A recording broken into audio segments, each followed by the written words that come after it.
Hello friends, कैसे हैं आप सब लोग। चलिए अब हम स्टार्ट करने जा रहे हैं अपनी क्लास नंबर 12 और जो कि chapter number 7 aggregate demand and related concept के कंटिन्यूशन में है। इस वाली क्लास में, क्लास नंबर 12 में हम डिस्कस करेंगे एग्रीगेट सप्लाई के बारे में कि एग्रीगेट सप्लाई क्या होता है। तो एग्रीगेट सप्लाई की डेफिनेशन से हम स्टार्ट करते हैं। एग्रीगेट सप्लाई का मतलब होता है money value of final goods and services. वो फाइनल गुड्स और सर्विसेज की मनी वैल्यू जिस वैल्यू पर all the producer are willing to supply in an economy in a given period of time. एक पर्टिकुलर टाइम पीरियड में जितने भी हमारे कंट्री में प्रोड्यूसर्स हैं जो तैयार बैठे हुए हैं, they are willing to supply value of goods, उसे हम बोलते हैं एग्रीगेट सप्लाई। तो जितना भी कंपनी के पास माल तैयार हो चुका है बेचने के लिए, उस बने हुए उस तैयार माल की जो वैल्यू होती है, जो माल ऑलरेडी तैयार हो चुका है और वो बेचने के लिए तैयार बैठे हुए हैं, they are willing to supply, तो उसे हम बोलते हैं एग्रीगेट सप्लाई। जितने भी हमारी कंट्री में टोटल प्रोड्यूसर्स हैं जो सारी गुड्स को बनाकर बैठे हुए हैं। तो money value of final goods and services कैसे निकलती है? जैसे हम नेशनल इनकम को काउंट करते हैं तो value of output minus intermediate consumption, तो वो होता है money value of final goods and services का formula value of output minus intermediate consumption. और यही फॉर्मूला हमारा किसको बताता है? आपने पढ़ा होगा अपने मेजरमेंट ऑफ नेशनल इनकम में चैप्टर नंबर 4 में, नेशनल इनकम का फॉर्मूला वैल्यू एडिड मेथड से value of output minus intermediate consumption. तो इसका मतलब जो हमारी एग्रीगेट सप्लाई होती है, अगर उसके फॉर्मूले को अगर हम देखें तो वो फॉर्मूला कहीं ना कहीं हमारे नेशनल इनकम के फॉर्मूले को ही बताता है।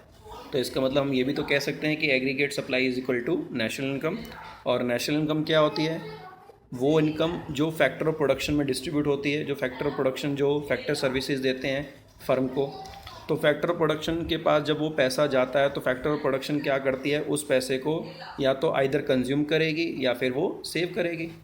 तो हमने यहीं पर ये समझना, यही पॉइंट समझना है कि जो फैक्टर ऑफ प्रोडक्शन होते हैं, लैंड, लेबर, कैपिटल, इंटरप्राइजेज, जब उनके पास वो एक्रूड इनकम, जो इनकम एक्रूड हो चुकी है, जो उनके पास पैसा गया होगा उनके पास, उस पैसे को वो क्या करेंगे? नेशनल इनकम को क्या करेंगे? या तो कंज्यूम करेंगे या फिर सेव करेंगे। या तो फिर पूरा का पूरा कंज्यूम कर लेंगे तो सेविंग जीरो हो जाएगी, नहीं तो वो कंज्यूम करेंगे थोड़ा बहुत या फिर वो सेव करेंगे। तो बेसिकली एग्रीगेट सप्लाई के पॉइंट ऑफ व्यू से हमने कंजम्पशन फंक्शन और सेविंग फंक्शन को समझना है। तो एग्रीगेट सप्लाई को हम डिनोट करते हैं नेशनल इनकम के बराबर, और नेशनल इनकम को हम डिनोट करते हैं वाई से, कंजम्पशन को सी से और सेविंग को एस से। तो जो हमारी नेशनल इनकम होती है दैट इज़ कॉल्ड वाई, वो नेशनल इनकम आइदर कंज्यूम्ड, या तो लोग उस जो नेशनल इनकम लोगों के पास जाएगी वो उस इनकम को क्या करेंगे? कंज्यूम कर लेंगे, या फिर वो पूरी की पूरी इनकम को कंज्यूम ना करने की बजाय उसको थोड़ा बहुत सेव कर लेंगे। जैसे मान लीजिए आपने एक कंपनी में जॉब करते हैं, तो कंपनी से मान लीजिए आपको 20,000 रुपीज़ सैलरी मिली। अब 20,000 में मान लीजिए आपके घर का खर्चा 15,000 रुपये है, तो 15,000 हो गया कंजम्पशन एक्सपेंडिचर और 5,000 क्या हो गया? सेविंग हो गई। तो हमने क्या करना है? एक इनकम का ट्रेंड देखना है कि इनकम का ट्रेंड किस तरीके से कंजम्पशन और सेविंग को बताता है। तो यहाँ पर उस ट्रेंड को समझने के लिए हम क्या करते हैं? शेड्यूल पे आते हैं और एक डायग्राम से उसको समझने की कोशिश करते हैं। तो जैसे मान लीजिए कि एक इकोनॉमी में जो पूरी इकोनॉमी की इनकम है वो जीरो है, तो जीरो इनकम पर भी हमारा कंजम्पशन तो होता ही होता है, जो हम क्लास नंबर 11 में पढ़ चुके हैं, जिसको हम ऑटोनोमस कंजम्पशन बोलते हैं। कि अगर किसी भी फैमिली में अगर इनकम नहीं भी है, पैसा नहीं भी है, तब भी तो खर्चा होगा ही होगा बेसिक नीड्स को सर्वाइव करने के लिए। तो सेविंग क्या होगी? सेविंग हमारी नेगेटिव में चली जाएगी, सेविंग होएगी नहीं, या तो हमें वो पैसा बोरो करना पड़ेगा कहीं ना कहीं से। तो जब हम किसी से पैसा बोरो करते हैं तो हमारी जो सेविंग होती है वो नेगेटिव कहलाती है। नेगेटिव सेविंग का मतलब होता है बोरोइंग द फंड। तो यहाँ पर जीरो लेवल इनकम पे देखिए 40 करोड़ रुपए का कंजम्पशन है पूरी इकोनॉमी में, और सेविंग जो है वो माइनस में चली गई है, और एग्रीगेट सप्लाई जो है वो ज़ीरो है।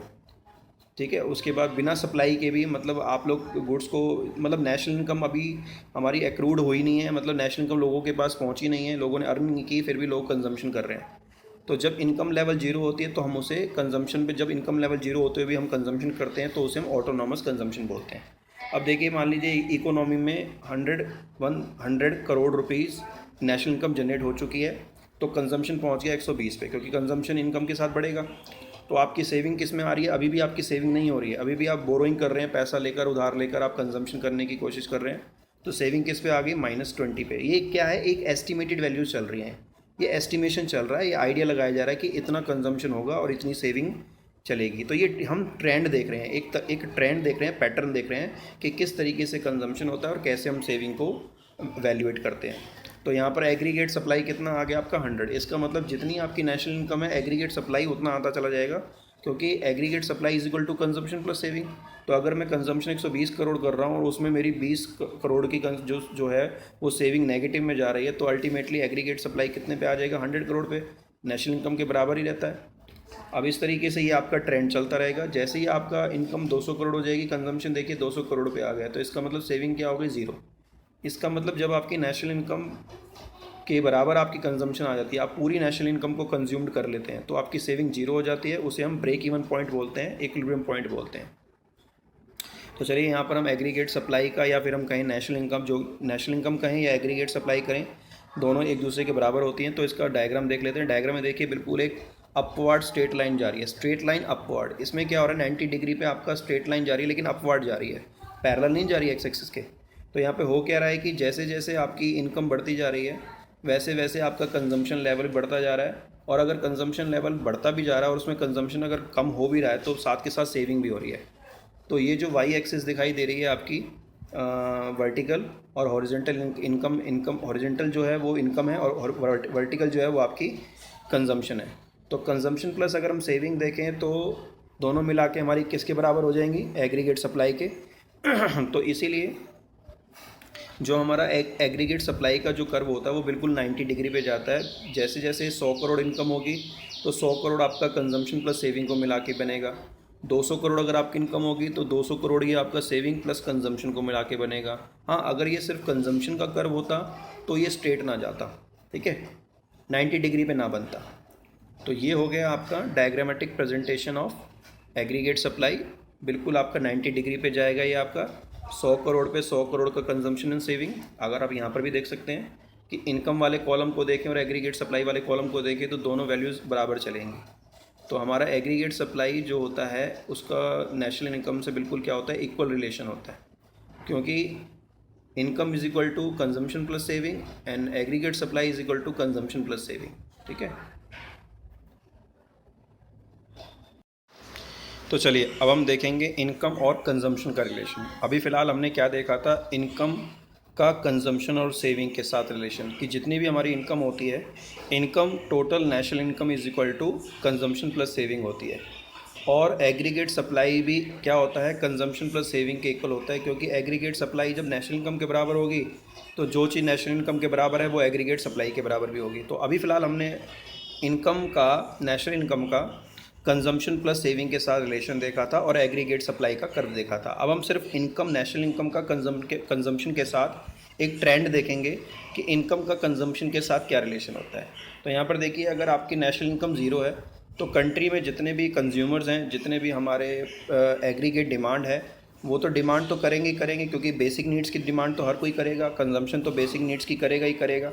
तो इसलिए ज़ीरो लेवल पर हमारी कंजम्पशन क्या होगी, कुछ ना कुछ तो ज़रूर होगी। जैसे यहाँ पर दी हुई है 40 करोड़ रुपए। फिर जैसे ही हमारी इनकम 100 करोड़ हुई तो कंजम्पशन पहुँच गया 120 करोड़ पे, 200 हुई तो 200 करोड़ पे, 300 हुई तो 280। जैसे जैसे इनकम बढ़ती जाएगी प्रपोर्शनेट मैनर में हमारी कंजम्पशन उसी हिसाब से डिक्रीज़ होना शुरू हो जाएगी। हाँ, कंजम्पशन बढ़ेगी, लेकिन जो प्रपोर्शनेट, जो एडिशनल कंजम्पशन है वो कम होती चली जाएगी इनकम के मुकाबले, क्योंकि जो हाउस होल्ड हो गए या जितने भी सेक्टर्स हो गए वो क्या करते हैं, थोड़ा बहुत पैसा फ्यूचर के लिए बचाने की कोशिश करते हैं। जैसे जैसे इनकम बढ़ जाती है, हर किसी की एक हैबिट बन जाती है थोड़ा थोड़ा पैसा सेव करने की। तो चलिए इनकम और कंजम्पशन का एक पैटर्न देख लेते हैं। जैसे यहाँ पर मान लीजिए कि जो हमारा यहाँ पर दो लाइन आपको दिखाई दे रही है, एक ब्लू लाइन और एक ब्लैक लाइन।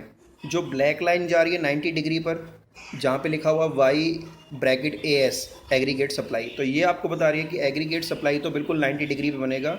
100 करोड़ अगर हमारी इनकम है तो 100 करोड़ हमारा कंजम्पशन प्लस सेविंग होगा।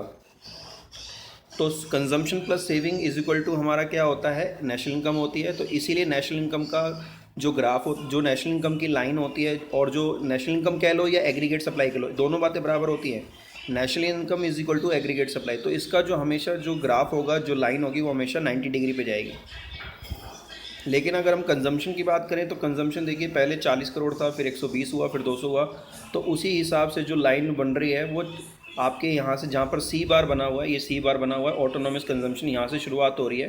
तो ये जहाँ पे 40 करोड़ का पॉइंट बना हुआ है जीरो लेवल पर इनकम से, यहाँ से ब्लू कलर से जो लाइन बनी हुई है, जो लिखा हुआ है C, तो जो ये C लाइन, जो ये C कंजम्पशन लाइन जो जा रही है, ये आपकी शुरुआत में इनकम से ऊपर है।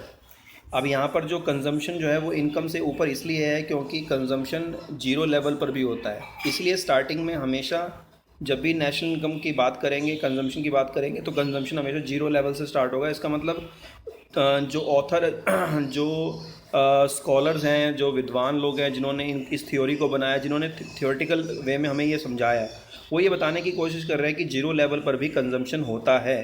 तो इसीलिए हमेशा स्टार्टिंग पॉइंट पर हमेशा कंजम्पशन नेशनल इनकम से ऊपर जाएगा। और उस पोर्शन को मैंने रेड कलर से दिखाया हुआ है, जिसको हम बोलते हैं डिस सेविंग।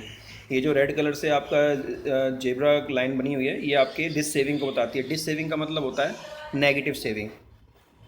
और जो ये ग्रीन पेन से ये आपकी ये जिगजैग लाइन बनी हुई है, जेब्रा लाइन बनी हुई है, ये बता रही है हमारी सेविंग। क्योंकि जब national income more than consumption होगी तो जो डिफरेंस बचेगा वो हमारा सेविंग बचेगा। जैसे मान लीजिए अगर हम यहाँ पर बात करें कि 300 करोड़ की हमारी नेशनल इनकम है और कंजम्पशन हमारा 280 करोड़ का है, तो 20 करोड़ की हमारी क्या हो जाएगी, सेविंग। तो जो ये ग्रीन पेन से ये लाइन ड्रॉ हो रही है, ये सेविंग को बता रही है, और जो रेड पेन से ये हमारी किसको बता रही है, डिस सेविंग को। मतलब हमारी नेगेटिव सेविंग चल रही है, हमारी बोरोइंग चल रही है, हम पैसा उधार ले रहे हैं अपनी बेसिक नीड्स को पूरा करने के लिए। तो बेसिकली एक कंट्री के ट्रेंड को बता रहा है कि कंट्री का ट्रेंड कैसे चलता है कंजम्पशन का नेशनल इनकम के रिलेशन में। तो थोड़ा सा मैंने नीचे यहाँ पर थोड़ा सा उसको क्लियर करके बताया हुआ है। जो रेड पेन से जेब्रा क्रॉसिंग बनी हुई है वो डिस सेविंग को बता रही है, because consumption is more than income. तो हमारी सेविंग क्या हो जाएगी, नेगेटिव में चली जाएगी। और अगर आपकी इनकम नेशनल इनकम कंजम्पशन से ज़्यादा है तो आपकी सेविंग क्या हो जाएगी, पॉजिटिवली हो जाएगी, जो मैंने ग्रीन पेन से दिखाया हुआ है। और मैंने यहाँ पे मेंशन भी किया हुआ है सेविंग के बारे में कि ज़ीरो लेवल पर हमारी सेविंग नेगेटिव में है। जैसे ही हमारी कंजम्पशन 100 पे पहुँचेगी, हमारी नेगेटिव सेविंग कम होती चली जाएगी, और धीरे धीरे जैसे जैसे नेशनल इनकम कंट्री की बढ़ती जाएगी उसी हिसाब से सेविंग भी पॉजिटिव में आ जाएगी। जैसे ही हमारी देखिए 200 करोड़ की इनकम हुई तो सेविंग हो गई जीरो, कंजम्पशन के बराबर। तो ये बात समझ लेना कि अगर हमारी नेशनल इनकम हमारी कंजम्पशन के बराबर तो जो सेविंग का जो लेवल होगा वो ज़ीरो होगा। और जैसे ही हमारी ब्रेक इवन पॉइंट से जहाँ पर कंजम्पशन और नेशनल इनकम बराबर होंगी, तो ब्रेक इवन पॉइंट के बाद, अब ब्रेक इवन पॉइंट कहाँ पर है, ये देखिए ब्रेक इवन पॉइंट ये है जहाँ पर 200 करोड़ की इनकम है कंट्री की, और कंट्री में लोग कंजम्पशन कर रहे हैं पूरे के पूरे 200 करोड़ रुपए का। तो ये आपका ब्रेक इवन पॉइंट है, कोई सेविंग नहीं है। ब्रेक इवन पॉइंट का मतलब होता है जहाँ पर सेविंग जीरो होती है। तो जैसे ही आप ब्रेक इवन पॉइंट से आगे आ जाएंगे तो हमारी सेविंग होना शुरू हो जाएगी। जैसे ही आप 300 करोड़ पे आए, 300 करोड़ पे आए जैसे यहाँ पर आप, तो हमारी 20 करोड़ की सेविंग हो गई। और यहाँ पर ये बताया जा रहा है कि एक्स एक्सिस जो है वो इनकम को बता रही है और वाई एक्सिस जो है वो कंजम्पशन को बता रही है। यहाँ पर ये बताया गया है कि डॉट से कि ब्रेक इवन पॉइंट 200 करोड़ पे हमारा ब्रेक इवन पॉइंट है। ये डायग्राम में देखिए एक्स एक्सिस के ऊपर ये जो डॉट डॉट बनी हुई हैं, तो यहाँ पर हमारा जहाँ पर दोनों कंजम्पशन नेशनल इनकम आपस में एक दूसरे को क्रॉस कर रहे हैं, वो 200 करोड़ पे कर रहे हैं, जिसे हम बोल रहे हैं break even point is equal to consumption is equal to income, C is equal to Y. जहाँ पर सी वाई के इक्वल होगा, consumption is equal to national income होगी, समझ लीजिए आपकी सेविंग ब्रेक इवन पॉइंट पे है, ज़ीरो लेवल पे है। तो ये था हमारा इनकम का कंजम्पशन के साथ रिलेशन। इससे पहले हमने यहाँ पर पढ़ा एग्रीगेट सप्लाई के बारे में। एक बार दोबारा बता देता हूँ कि एग्रीगेट सप्लाई जो होती है वो नेशनल इनकम के बराबर होती है, और national income consumption plus saving के बराबर होती है। तो यहाँ पर आप समझ सकते हैं, देखिए income is equal to consumption plus saving. जैसे 100 इज इक्वल टू 120 माइनस 20, तो कंजम्पशन और सेविंग अगर हम प्लस करें तो नेशनल इनकम के बराबर होगी, और वही कंजम्पशन प्लस सेविंग को हम प्लस करें तो एग्रीगेट सप्लाई के बराबर होगी। तो इसलिए यहाँ पर 3 इक्वेशन बनती है, मैं आपको बोल के समझा रहा हूँ। y is equal to C plus S भी हो सकता है, aggregate supply is equal to C plus S भी हो सकता है, ठीक है, और y is equal to aggregate supply तो होता ही होता है, ठीक है। तो ये था हमारा एग्रीगेट सप्लाई के बारे में एक डिस्कशन जो हमने इस वीडियो में किया। Thank you.